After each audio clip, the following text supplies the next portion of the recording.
पनवेल इथून अलिबाग इथे नातेवाईकांच्या घरी लग्नासाठी निघालेल्या दाम्पत्याच्या बॅगेतून 8.5 लाख रुपये किमतीचे दागिने चोरीस गेल्याची घटना उघडकीस आली आहे। या प्रकरणी पनवेल शहर पोलीस ठाण्यात गुन्हा दाखल करण्यात आलाय। पनवेल तालुक्यातील विचुंबे येथे राहणारे कृष्णा रामा ठाकूर हे पत्नी समवेत अलिबाग तालुक्यातील चिंचोटी येथे नातेवाईकांच्या घरी लग्नासाठी जात होते।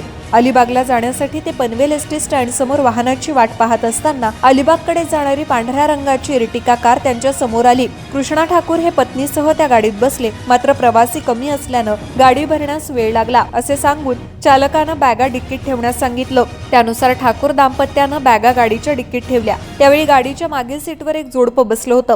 त्यानंतर गाडी अलिबागच्या दिशेने रवाना झाली। गाडी कार्लेखिंडा इथे आली असता गाडीतून एक महिला खाली उतरली। त्यानंतर ठाकूर दाम्पत्य अलिबाग इथे उतरून रिक्षाद्वारे चिंचोटी इथे नातेवाईकांच्या घरी पोहोचले। घरी आल्यानंतर बॅग उघडून पाहिली असता त्यांच्या लक्षात आलं दागिने गायब झाले आहेत। याबाबत त्यांनी पनवेल शहर पोलीस ठाण्यात तक्रार दाखल केली असून पोलिसांनी गुन्हा नोंदवलाय। या प्रकरणाचा पुढील तपास पनवेल पोलीस करत आहेत।